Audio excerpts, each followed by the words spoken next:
الحمد للہ رب العالمین والصلاة والسلام علی اشرف الانبیاء والمرسلین نبینا و امامنا محمد وعلی آلہ واصحابہ ومن دعا بدعوتہ الی یوم الدین اما بعد فاعوذ باللہ من الشیطان الرجیم واعبدوا اللہ ولا تشرکوا بہ شیئا۔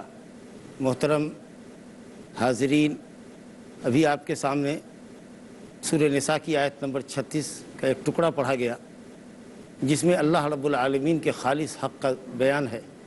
یہ آیت سورہ نساء کی 36ویں آیت آیت الحقوق العشرہ کے نام سے جانی جاتی ہے، 10 حقوق پر مشتمل آیت۔ اس آیت میں اللہ رب العالمین نے 10 حقوق بیان کیا، اس لیے آیت الحقوق العشرہ ایسی آیت جو 10 حقوق پر مشتمل ہے۔ اس میں سب سے پہلا، سب سے اہم حق اللہ سبحانہ وتعالیٰ کا، اور اسی حق کا ذکر کیا گیا وَاعْبُدُوا اللَّهَ، اللہ کی بندگی کرو۔ کیوں؟ اس لیے کہ وہ تمہارا خالق ہے، مالک ہے، رازق ہے، تمہارے نفع نقصان کا مالک ہے، تمہاری موت و حیات کا مالک ہے، تمہارے تمام امور کی تدبیر کرتا ہے۔ تو جو یہ سب کچھ کرتا ہے وہی تمہاری بندگی کا اکیلا مستحق۔ وَلَا تُشْرِكُوا بِهِ شَيْئًا، اور اس کے ساتھ کسی کو شریک نہ کرو، کسی کو شریک نہ کرو۔ شیئن نکرہ استعمال کیا گیا، کسی کو کے اندر نبی بھی آئے، ولی بھی آئے، زندہ بھی آیا، مردہ بھی آیا، جاندار بھی آیا، بے جان بھی آیا۔ شیئن نکرہ، نہ قلیل شرک کرو نہ کثیر شرک کرو، کیونکہ شرک توحید کی ضد ہے۔ اگر کسی کی زندگی میں شرک ہے تو توحید نہیں ہے۔ توحید اور شرک دونوں یکجا نہیں ہو سکتے۔ توحید ہونے کے لیے ضروری ہے کہ شرک سے انسان پاک ہو اور بندگی صرف اللہ کی بجا لائے۔ دوسرے کی بندگی اس لیے نہیں کی جا سکتی کہ وہ ہمارے نفع نقصان کا مالک نہیں، اس نے ہم کو پیدا نہیں کیا، ہماری روزی اس سے جڑی ہوئی نہیں ہے، وہ رزاق نہیں ہے ہمارا۔ جو خالق ہے، جو رزاق ہے، جو ہماری موت و حیات کا مالک ہے، وہی ہماری بندگی کا مستحق۔ اس لیے اللہ سبحانہ و تعالیٰ کی خالص بندگی اللہ کا حق ہے، اور اس حق کی ضد ہے شرک، اس سے منع کیا گیا ہے۔ اب یہاں مناسب معلوم ہوتا ہے آپ کے سامنے کہ اس کے بعد کی جو آیت کتاب التوحید کے عنوان کے تحت جو عظیم آیات ہیں، 3 آیات، ان کی تفسیر آپ کے سامنے پیش کریں۔ مناسب معلوم ہوتا ہے کہ آپ کے سامنے توحید کا اور تھوڑا شرک کا بیان کرتے ہیں۔ جب ہم بولتے ہیں لفظ توحید تو یہ توحید عربی زبان میں مصدر ہے، وحد یوحد توحیداً۔ اس کا معنی علامہ سلیمان بن عبداللہ جو شیخ الاسلام محمد بن وہاب صاحب کتاب التوحید کے پوتے ہیں، جنہوں نے عظیم شرح لکھی ہے کتاب التوحید کی، تیسیر العزیز الحمید فی شرح کتاب التوحید، اس میں انہوں نے لکھا ہے کہ وحد یوحد توحیداً کے معنی جعل الشیء واحداً یا جعلہ واحداً، اللہ کو ایک سمجھ رہا، اللہ کو ایک سمجھ رہا، یا وحدانیت کی نسبت اللہ سبحانہ وتعالیٰ کی طرف کرنا کہ وہ ایک اکیلا ہے۔ یہ ہے توحید۔ کس چیز میں ایک اکیلا ہے؟ اپنے ملک میں اور اپنے افعال میں۔ ملک میں اکیلا ہے، ملک کا اکیلا بادشاہ ہے، کائنات کا اکیلا بادشاہ ہے، کائنات کی اکیلے تخلیق کرنے والا ہے، مخلوقات کا پیدا کرنے والا ہے، روزی دینے والا ہے، حیات و موت کا مالک ہے، اور تمام امور کی تدبیر کرتا ہے، نظام کائنات چلاتا ہے۔ اس بات پہ یقین ہونا چاہیے کہ اس میں وہ اکیلا ہے۔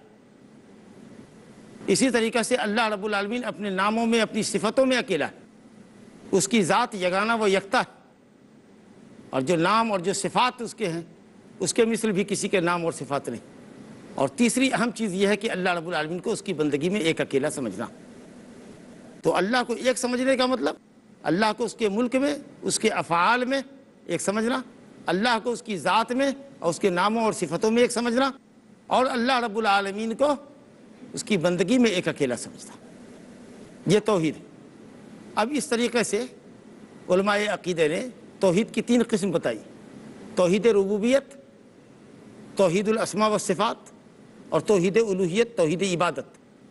پھر آپ کے لیے خلاصہ کرتے کہ توحید ربوبیت اللہ رب العالمین کو اس کے ملک میں اور اس کے افعال میں جو وہ کر رہا ہے اس میں اکیلا ہے، یہ توحید ربوبیت ہے۔ اور کائنات میں سوائے چند دہریہ کے جو خالق کا تصور نہیں رکھتے کہ کائنات کا کوئی پیدا کرنے والا ہے، سمجھتے ہیں کہ صاحب کائنات خود بخود وجود میں آ گئی، خود بخود اس کا فنا ہو جائے گا، یا کچھ عقول ہیں، عقلیں ہیں جو کائنات کو چلا رہی ہیں، وہ اللہ تعالیٰ کا خالق کے قائل ہے، کریٹر کے قائل نہیں کہ کائنات کا کوئی خالق ہے۔ کچھ دہریہ، کچھ پرانے فلسفی، ان کو آپ ہٹا دیجئے اور فرعون کے عناد اور کفر کو تھوڑی دیر کے لیے سائڈ کر دیجئے کہ اس نے تکبر اور عناد میں کہا تھا قال فرعون وما رب العالمین، سورہ شورى آیت نمبر 23 میں اللہ فرماتا ہے فرعون نے کہا کہ رب العالمین کیا ہوتا ہے؟ میں نہیں جانتا رب العالمین، مجھ سے بڑا کون رب ہے؟ انا ربکم الاعلی، سب سے بلند رب تو میں ہوں، میں نہیں جانتا کہ میرے علاوہ کوئی رب ہے۔ یہ اس نے کفر اور اناد سرکشی کی تھی، ورنہ وہ جانتا تھا کہ کائنات کا پیدا کرنے والا، اس کو کریٹ کرنے والا کوئی ہے۔ اس لیے حضرت موسیٰ علیہ السلام نے جب معجزات دکھائے، آیات بینات پیش کی، اپنی نبوت کے دلائل پیش کیے، تو کہا فرعون کو مخاطب کیا، لقد علمت ما انزل هؤلاء الا رب السماوات والارض بصائر، فرعون تم خوب جان رہے ہو کہ ان آیات کو اتارنے والا رب السماوات والارض، لیکن تم اپنے نیچر کے خلاف بول رہے ہو، دل میں جو بات تمہارے اس کے خلاف بول رہے ہو۔ رب العالمین کون ہوتا ہے؟ رب العالمین کا تصور ہے تمہارے دل میں، لیکن صرف کفر اور اناد ہے۔ غرض ہے کہ دنیا میں کوئی قوم ایسی نہیں گزری جو اللہ کے رب اور خالق کریٹر ہونے کا عقیدہ نہ رکھتی ہو، سوائے دہریہ کے اور سوائے کچھ لوگوں کے جو کفر و اناد کی بنیاد پر انہوں نے ایسا کہا۔ قرآن مجید کی مختلف آیات کو اگر آپ دیکھ جائیے تو آپ کو مشرکین مکہ کے اعتراف کی دلیلیں ملیں گی کہ وہ اس بات کے 100% معترف تھے کہ اللہ نے کائنات بنائی ہے، وہی خالق ہے، وہی مالک ہے، وہی رازق ہے، نفع اور نقصان اسی کے پاس ہے، اولاد وہی دیتا ہے، اسی کی پناہ میں جانا چاہیے، اس کے مقابلے میں کوئی دوسرا ہم کو پناہ نہیں دے سکتا، ہمارے کان کا، ہماری آنکھوں کا، سب کا مالک اللہ ہے، آسمان سے بارش بھی اللہ برساتا ہے۔ قرآن مجید میں مختلف مقامات پر آیتیں ہیں۔ سورہ یونس آیت نمبر 31 میں اللہ تعالیٰ فرماتا ہے، قُلْ مَنْ يَرْزُقُكُم مِّنَ السَّمَاءِ وَالْأَرْضِ أَمَّنْ يَمْلِكُ السَّمْعَ وَالْأَبْصَارَ وَمَنْ يُخْرِجُ الْحَيَّ مِنَ الْمَيِّتِ وَيُخْرِجُ الْمَيِّتَ مِنَ الْحَيِّ وَمَنْ يُدَبِّرُ الْأَمْرَ فَسَيَقُولُونَ اللَّهُ فَقُلْ أَفَلَا تَتَّقُونَ۔ کہیے کہ تم کو آسمان زمین سے روزی کون دیتا ہے؟ کون ہے جو تمہاری سماعت کا مالک ہے؟ کون ہے جو تمہاری آنکھوں کا مالک ہے؟ کون ہے جو زندے کو مردے سے، مردے کو زندے سے نکالتا ہے؟ نطفے سے انسان پیدا کرتا ہے، پھر انسان سے بے جان نطفہ پیدا کرتا ہے، گٹھلیوں سے درخت پیدا کرتا ہے، درخت میں پھل دیتا ہے، پھل سے پھر گٹھلیاں پیدا کرتا ہے۔ کون ہے جو کائنات کا نظام چلاتا ہے؟ یدبر الامر، تمام معاملات کی تدبیر کرتا ہے۔ فسیقولون اللہ، بلا جھجک مکے والے کہیں گے یہ سب اللہ کرتا ہے۔ دیکھیے کیسا اعتراف ہے، تو آپ ان پر حجت قائم کیجئے۔ افلا تتقون، تو پھر شرک سے کیوں نہیں بچتے؟ پھر اللہ رب العالمین کے لیے بندگی خالص کیوں نہیں کرتے؟ اس میں دوسروں کو کیوں شریک کرتے ہو؟ جب پیدا کسی نے اللہ کے علاوہ نہیں کیا، یا پیدا کرنے میں اللہ کا کوئی شریک نہیں رہا، روزی دینے میں کوئی شریک نہیں ہے، کائنات کا نظام چلانے میں اللہ کا کوئی شریک نہیں ہے، تو تمہاری بندگی میں اللہ کے ساتھ دوسرا شریک کب سے ٹھہرا اور کیوں ٹھہرا؟ اور اس کے علاوہ بھی سورہ زخرف آیت نمبر 87 دیکھیے، اللہ تعالیٰ کہتا ہے وَلَئِن سَأَلْتَهُم مَّنْ خَلَقَهُمْ لَيَقُولُنَّ اللَّهُ، ان سے پوچھے تمہیں کس نے پیدا کیا، یہ کہیں گے ہم کو ضرور بھی ضرور اللہ ہی نے پیدا کیا۔ سورہ عنکبوت آیت نمبر 61 دیکھیے، اللہ رب العالمین فرماتا ہے وَلَئِن سَأَلْتَهُم مَّنْ خَلَقَ السَّمَاوَاتِ وَالْأَرْضَ وَسَخَّرَ الشَّمْسَ وَالْقَمَرَ لَيَقُولُنَّ اللَّهُ فَأَنَّىٰ يُؤْفَكُونَ، ان سے کہیے کہ آسمان زمین کس نے بنائے، چاند سورج کس نے مسخر کیے، تمہارے تابع کیے، تمہارے فائدے کے لیے کہ وہ کہیں گے ضرور بھی ضرور اللہ ہی نے کیے۔ کہیں تو پھر کدھر الٹے واپس جا رہے ہو، اللہ کی طرف کیوں نہیں آتے؟ اس کے سامنے کیوں نہیں عبودیت کی پیشانی ٹیکتے؟ اسی سورہ عنکبوت آیت نمبر 63 میں اللہ تعالیٰ فرماتا ہے وَلَئِن سَأَلْتَهُم مَّن نَّزَّلَ مِنَ السَّمَاءِ مَاءً فَأَحْيَا بِهِ الْأَرْضَ مِن بَعْدِ مَوْتِهَا لَيَقُولُنَّ اللَّهُ، پوچھئے ان سے کہ آسمان سے بارش کون برساتا ہے اور پھر مردہ زمین کو زندہ کون کرتا ہے بارش کے ذریعے، لہلہاتے ہوئے پودے کون اگاتا ہے؟ تو یہ کہیں گے اللہ، تو کہیے پھر عقل سے کام کیوں نہیں لیتے؟ آیات بہت کثرت سے ہیں جسے مکے والوں کے اعتراف موجود ہیں کہ یہ سب کچھ اللہ کرتا ہے۔ تو توحید ربوبیت کا اعتراف تھا، لیکن اس کے باوجود بھی وہ مشرک ہوئے۔ معلوم ہوا کہ صرف اللہ کو خالق مالک رازق سمجھ لینا یہ توحید نہیں ہے، اور اس پر بندے کی نجات نہیں ہے، ورنہ مکے والوں کے پاس تو یہ اعتراف پہلے سے موجود تھا، پھر وہ کیوں جہنمی ٹھہرے؟ اس کا مطلب یہ ہے کہ توحید کی اور بھی دوسری قسموں کو ماننا ضروری ہوگا۔ دوسرے نمبر پر توحید کی قسم آتی ہے توحید الاسماء والصفات، کہ اللہ کی ذات ہے اور اس کے پاکیزہ نام اور صفات ہیں، جیسے کہ اللہ نے فرمایا وَلِلَّهِ الْأَسْمَاءُ الْحُسْنَىٰ فَادْعُوهُ بِهَا، اللہ کے پاکیزہ نام ہے، تمام نام انتہائی درجہ پاکیزہ ہیں اور صفت کمال پر مشتمل ہے، تمام معانی کے اندر کمال، ہر درجے کا کمال موجود ہے، اللہ ہر عیب و نقص سے پاک ہے، تو اس کے جو نام اور صفات ہیں اس جیسے کسی کے نام نہیں۔ سورہ اعراف آیت نمبر 180 میں اللہ فرماتا ہے وَلِلَّهِ الْأَسْمَاءُ الْحُسْنَىٰ فَادْعُوهُ بِهَا وَذَرُوا الَّذِينَ يُلْحِدُونَ فِي أَسْمَائِهِ، الحاد مت کرو، اللہ کے ناموں کا انکار مت کرو، یا اللہ کے ناموں جیسا کسی اور کو نام مت دو، اللہ کی صفتوں جیسا کسی اور کے اندر صفت نہ تلاشو، اور اسی طریقے سے اس کے ناموں کی تعویل نہ کرو، نہ انکار کرو نہ تعویل کرو، اور نہ یہ کہو کہ اللہ رب العالمین کے ہاتھ پاؤں مخلوق کے ہاتھ پاؤں جیسے ہیں، نعوذ باللہ، نہ اللہ کو تسبیح دو، اور پاکیزہ ناموں کے ذریعے اللہ کو پکارو، یہ توحید الاسماء والصفات۔ اس میں بھی مکے والے متفق تھے، پورے قرآن مجید میں کہیں ان کا انکار نقل نہیں کیا گیا ہے، صرف بعض لوگوں کا انکار ہے وَهُمْ يَكْفُرُونَ بِالرَّحْمَٰنِ، سورہ رات میں اللہ تعالیٰ فرماتا ہے وَهُمْ يَكْفُرُونَ بِالرَّحْمَٰنِ، یہ رحمان کا انکار کرتے ہیں، یہ رحمان کا انکار کرتے ہیں. کہتے ہیں ہم لوگ تو صرف یمامہ کے رحمان کو جانتے ہیں. یمامہ ایک شہر میں ایک رحمان نامی آدمی ہے, اسی کو تو جانتے ہیں. رحمان کیا ہے بس. حالانکہ یہ بھی کچھ لوگوں کا ذکر تھا, ورنہ ان کے پرانے اشعار میں اور کلام میں اللہ کو رحمان وہ خطاب کرتے تھے. اور قرآن مجید میں اللہ تعالیٰ نے اتنے اسماء اور صفات بیان کیے, هو اللہ الخالق البارئ المصور له الاسماء الحسنى, لیکن کبھی مکے والے نے کہا یہ کیا نام بتا رہے ہو, یہ نام تو ہم نے کبھی سنا ہی نہیں, یہ کون اللہ ہے جس کے اتنے نام ہیں. اعتراض نہیں کیا انہوں نے. اس کا مطلب یہ ہے کہ مجموعی اعتبار سے اللہ کے ناموں کا بھی اعتراف ان کے ہاں موجود تھا. اس میں بھی کوئی ڈسکشن نہیں ہے, ان کے ہاں کوئی بحث نہیں ہے, کوئی مناظرہ نہیں ہے. ورنہ اگر ہوتے تو وہ انکار کرتے. جیسے کہ اللہ کے رسول نے جب توحید کی دعوت دی کہ صرف اللہ کو اس کی بندگی میں ایک اکیلا جانو, جو اصل توحید کی قسم ہے توحید الوہیت, جو مکے والوں کی زندگی میں نہیں تھا. عبادت اللہ کی کرتے تھے لیکن اللہ کے ساتھ دوسروں کو بھی شریک کرتے تھے. تو ان سے یہ کہا جا رہا ہے کہ صرف ایک اللہ کی بندگی کرو, تو بالکل بپھڑ گئے, آپے سے باہر آ گئے اور پوری شد و مت سے اللہ کی توحید کا انکار کیا. کہا جعل الآلہۃ الہ واحدا ان ھذا لشیء عجاب. یہ کہہ رہا ہے ہم تمام اپنے بزرگوں معبودوں کو چھوڑ دیں اور صرف ایک اللہ کی بندگی کریں, یہ ہم سے نہیں ہوگا. یہ تم کیا دین لے کر کے آئے ہو. تو توحید ربوبیت کا اعتراف ان کے یہاں موجود تھا, اللہ کے ناموں اور صفتوں کا بھی اعتراف موجود تھا. جو چیز موجود نہیں تھی نیٹ کلین, وہ اللہ کی توحید عبادت نہیں تھی. وہ بندگی کرتے تھے, اسے تو مشرک ہوئے. مشرک شریک کرنے والا, گویا اللہ کی بندگی تو کرتے تھے لیکن خالص نہیں کرتے تھے, اس میں دوسرے کو پارٹنرز کو شریک کرتے تھے. یہ نہیں کہ وہ اللہ کا انکار کرتے تھے یا بندگی نہیں کرتے تھے, بندگی کرتے تھے لیکن خالص بندگی نہیں کرتے تھے.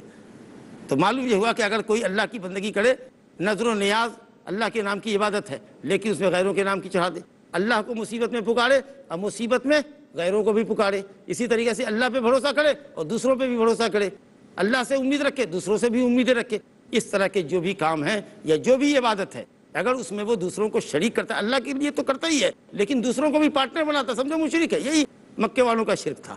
ورنہ توحید ربوبیت موجود ہے, توحید اسماء صفات موجود ہے. صرف توحید عبادت کی بندگی اور عبادت صرف اللہ کا خالص جو حق ہے وہ ان سے ادا نہیں ہو رہا تھا, اس لیے وہ مشرک قرار دیے گئے. ایک وقفے کے بعد ہمارا سلسلہ پھر آپ کے ساتھ جاری.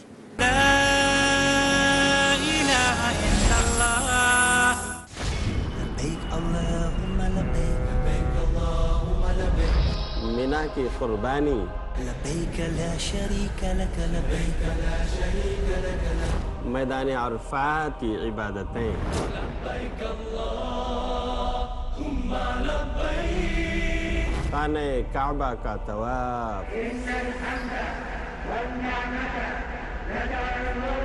ادائیگی حج کی برکتیں ہیں بے حساب. اگر آپ ہیں صاحب صحت اور صاحب حیثیت تو فوراً کیجئے حج کی نیت. دیکھیے فضائل حج بدھ 27 جولائی سے ہر پیر سے سنیچر دوپہر 3:30 بجے اور دوبارہ صبح 4 بجے انڈیا میں پیس ٹی وی اردو پر. بندگی اور ایمان کے لیے شراب جوا ان سے بچو. شیخ عبد الحادی عمری, اگر تم فلاح پانا چاہتے ہو تم میں سب سے اچھا وہ ہے مولانا فضیل الرحمان قاسمی, جس کے اخلاق اچھے ہوں. حق کی پہچان کے لیے اللہ سبحانہ و تعالیٰ کوئی بھی گناہ معاف کر دے گا اطہر خان, لیکن شرک کبھی معاف نہیں کرے گا. معلومات جو ضروری ہیں ہر انسان کے لیے. اگر زمین پر اللہ کے سوا چند خدا ہوتے مفتی شکیل سیتاپوری, تو نظام ارض و سما درہم برہم. اے انسان تو اس دنیا کی تقدیر ہے, مولانا خالد ندوی غازی پوری. تو اچھا ہو جا دنیا اچھی ہو جائے. حق پر یقین ہو, راہ صحیح ہو, تاکہ بھول نہ ہو ہم سے. آؤ دین سمجھیں. آج شام 6:30 بجے اور دوبارہ صبح 9:30 بجے انڈیا میں پیس ٹی وی اردو پر.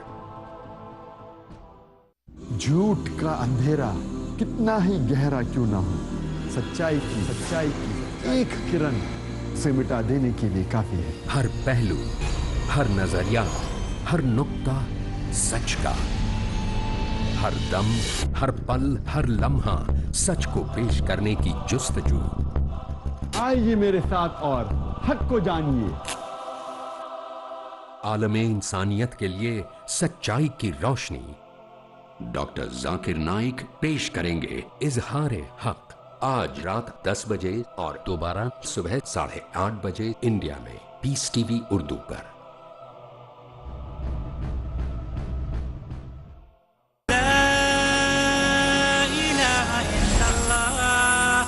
السلام علیکم ورحمۃ اللہ۔ ماشاءاللہ وقفے کے بعد آپ کا استقبال ہے۔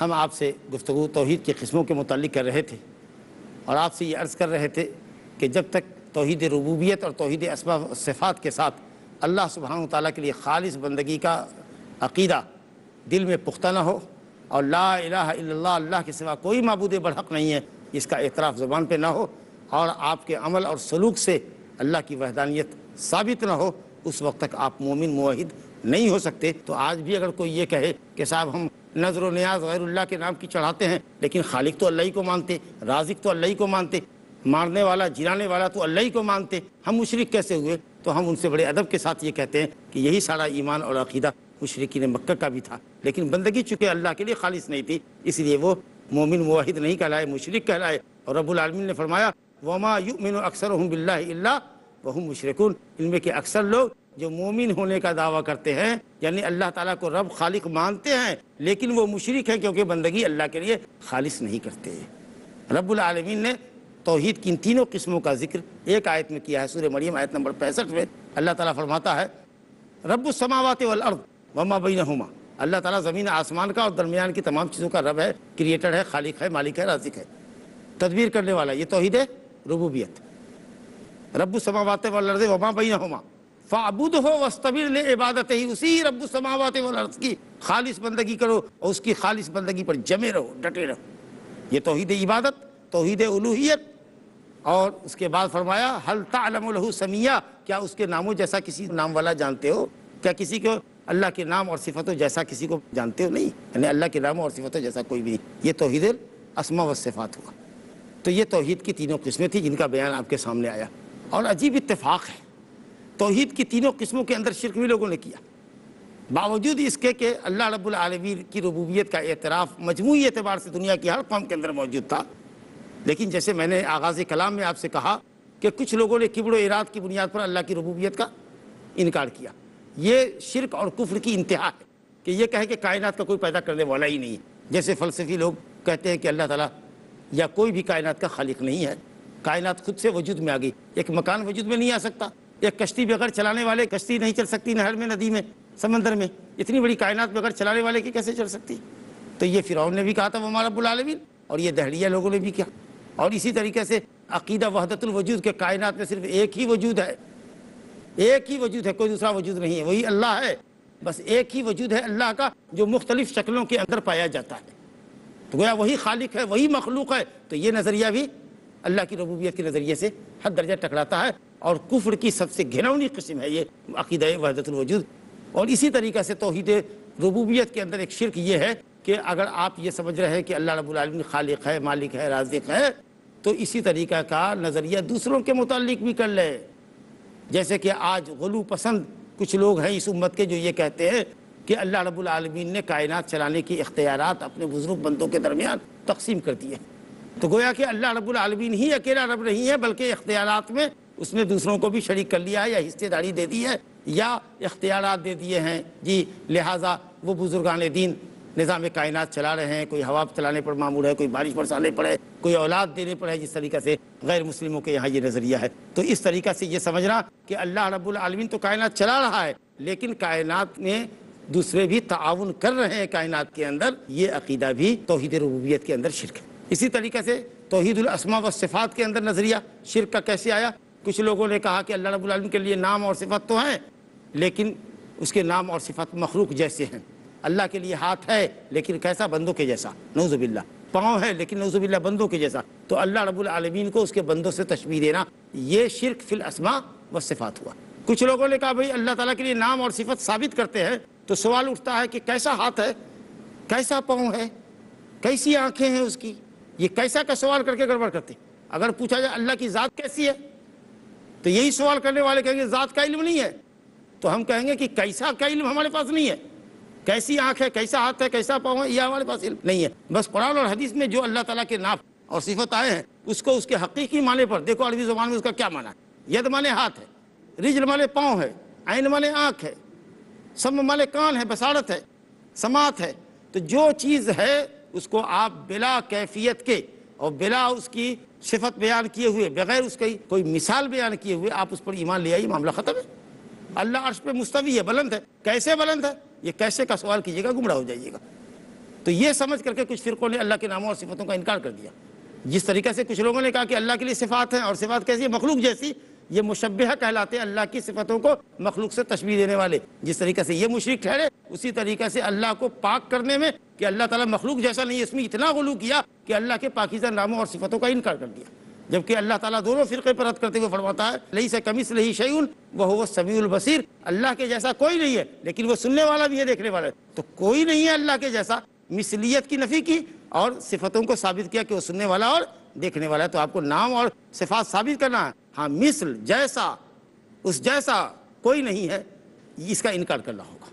اور اسی طریقہ سے توحید اسماء اور صفات کے اندر جیسا کہ میں نے عرض کیا، اللہ تعالیٰ کی جو صفات ہے وہ بندوں کو دینا، اللہ کی صفت ہے عالم الغیب۔ اسی طریقے سے یہ کہنا کہ اللہ تعالیٰ ہر جگہ حاضر و ناظر ہے۔ حاضر و ناظر کا مطلب اللہ تعالیٰ کی ذات عرش پر ہے، لیکن اس کا علم ہر جگہ موجود ہے، اس کی آنکھ ہر چیز کو دیکھ رہی ہے، اس کے کان ہر چیز کو سن رہے ہیں، کوئی بھی چیز اس کے سماعت سے، اس کی بصارت سے، اس کے علم سے اوجھل نہیں ہے۔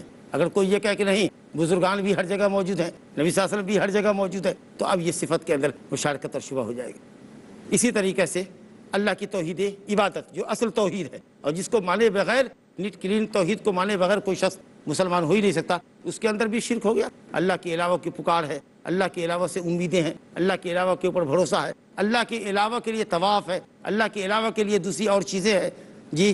اور اللہ رب العالمین کے لیے جو بندگی خالص ہونی چاہیے، جو اللہ کا خالص حق ہے، اس میں دوسروں کو شریک کر رہے ہیں۔ نظر ماننا اچھی چیز نہیں ہے، نظر کا باب انشاءاللہ ہمارے درس کا عنوان ہوگا۔ نظر ماننی نہیں چاہیے، لیکن اگر کوئی طاعت اور عبادت کی نظر مانے اور اللہ اس کی ضرورت پوری کر دے تو اس پر نظر کی تکمیل اللہ کے لیے واجب ہے، لیکن دوسروں کے لیے نظر ماننا، تو اس طریقہ کی عبادت غیروں کے لیے انجام دینا جو حق صرف اللہ کا ہے، یہ شرک اکبر ہے۔ یہ شرک اکبر ہے۔ اگر آدمی اس شرک کے اوپر ہے تو سمجھو دائرہ اسلام سے خارج ہے، اور اگر بغیر توبہ کیے ہوئے جب تک نئے سرے سے کلمہ پڑھ کے اس کے معنی اور مفہوم کو سمجھ کر صحیح تقاضا توحید کا نہیں ادا کرتا، اس وقت تک وہ مسلمان نہیں ہو سکتا۔ اور شرک کی عبادت کی دوسری قسم شرک اصغر ہے، جیسے ریاکاری ہے، دکھاوے کے لیے، نام و نمود کے لیے کوئی کام کرنا، تصنع کے لیے کرنا، لوگوں کے نزدیک محبوب بننے کے لیے کرنا، یا اسی طریقے سے کچھ لوگ شرکیہ کلمات بولتے ہیں جی، جیسے کہ اللہ نہیں ہوتا اور آپ نہیں ہوتے تو ہماری تو جان ہی چلی جاتی، ہمارے گھر میں کتا نہیں ہوتا تو ہمارے گھر میں تو چور آ گیا ہوتا۔ تو اس طرح کی بات، یا غیر اللہ کے نام کی قسم کھاتے ہیں، باپ کی قسم، دادا کی قسم جی، کسی پیر کی قسم وغیرہ وغیرہ، اللہ کے علاوہ کے نام کی قسمیں کھاتے ہیں، یا یہ کہ اللہ چاہے اور آپ چاہیں گے تو، یا اسی طریقہ سے کچھ چیزوں کو، کالے دھاگے کو یا کڑے وغیرہ کو پہنتے ہیں، وہ بھی انشاءاللہ ہمارے درمیان آئے گا، درس میں الگ عنوان ہے۔ تو یہ سب چیزیں شرک اصغر ہیں۔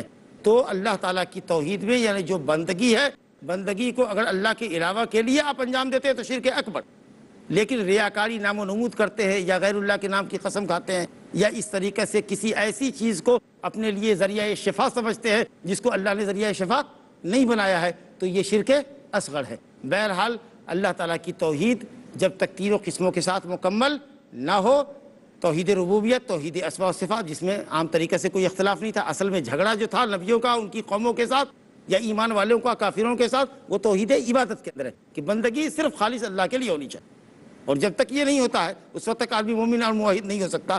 تو اس توحید کو تینوں قسموں کے ساتھ آپ نے سمجھا، اور تینوں قسموں میں شرک فی الربوبیت کیسے آئی، شرک فی الاسماء و صفات کیسے آیا، اور شرک فی العبادت ہو کر کے آدمی دائرہ اسلام سے کیسے نکلتا ہے، اور کس طریقے سے بندگیوں کو آج لوگ اللہ کے علاوہ کے لیے بجا لاتے ہیں، اور چھوٹے چھوٹے شرک بھی کر رہے ہیں، ریاکاری کر رہے ہیں، جس سے عمل ضائع اور برباد ہو رہا ہے، اور ہماری توحید ڈیمیج ہو رہی ہے۔ شرک اکبر اور اصغر میں فرق یہ کہ شرک اکبر کرنے والا دائرہ اسلام سے خارج ہے، شرک اصغر کرنے والا دائرہ اسلام کے اندر ہے، لیکن اس کا اسلام، اس کی توحید انتہائی درجہ کمزور اور ناقص ہے۔ تو جب آپ نے یہ سمجھا تب یہ آیت سمجھنا آپ کے لیے آسان ہو گیا۔ وَاعْبُدُوا اللَّهَ، صرف خالص اللہ کی بندگی کرو، وَلَا تُشْرِكُوا بِهِ شَيْئًا، اور اس کی بندگی میں کسی کو شریک نہ کرو، نہ اس کی ربوبیت میں کسی کو شریک کرو، نہ اللہ کے سوا کسی کو رب اور کائنات کا چلانے والا مانو۔ اولاد مانگو تو اسی سے، کل من بیدہ ملکوت کل شیء وہو یجیر ولا یجار علیہ، ساری کائنات اللہ کے ہاتھ میں، اللہ ہو، اس کی پناہ میں لوگ جاتے ہیں، اس کے مقابلے میں کوئی کسی کو پناہ نہیں دے سکتا۔ کل من الارض ومن فیہا ان کنتم تعلمون، پوچھئے ان سے کہ زمین میں اور زمین کی چیزیں کس کی ہے، سب اللہ کی۔ کل من رب السماوات السبع ورب العرش، کہیے آسمان زمین کا رب کون ہے اور عرش عظیم کا رب کون ہے۔ یہ سب اللہ کے لیے، فَسَيَقُولُونَ لِلَّهِ، یہ سب اللہ کے لیے. افلا تذکرون قل افلا تذکرون قل افلا تتقون. اللہ. تو ربوبیت کے شرک سے بھی بچیے، اور ناموں اور صفتوں توحید الاسماء و صفات کو یقینی بنائیے، اور سب سے بڑھ کر اللہ سبحانہ و تعالیٰ کی توحید کو خالص کیجئے، بندگی صرف اللہ کے لیے بجا لائیے، اور ریا اور نمود سے پاک رہیے. انشاءاللہ آپ اللہ رب العالمین کے حق ادا کرنے والے ہوں گے، اور اللہ رب العالمین توحید پر اجر عظیم سے نوازے گا. دعا ہے کہ اللہ رب العالمین توحید کو، اپنی خالص بندگی کو حق کرنے کی توفیق عطا فرمائے، اور جملہ اقسام کے شرک سے، چاہے وہ ربوبیت میں ہو یا اسماء و صفات میں ہو یا اللہ کی توحید عبادت کے اندر ہو، شرک کی تمام قسموں سے اللہ رب العالمین بچنے کی توفیق عطا فرمائے. اگر ہم نے یہ کر لیا تو اللہ کے اس خالص حق کو، پہلے حق کو ادا کیا، جس کا ذکر اللہ تعالیٰ نے سورہ نساء آیت نمبر 36 میں فرمایا، وَاعْبُدُوا اللَّهَ وَلَا تُشْرِكُوا بِهِ شَيْئًا وَبِاللَّهِ تعالیٰ توفیق. وصلی اللہ علی نبینا محمد وآلہ وصحبہ اجمعین. الله الله يا ربي يا الله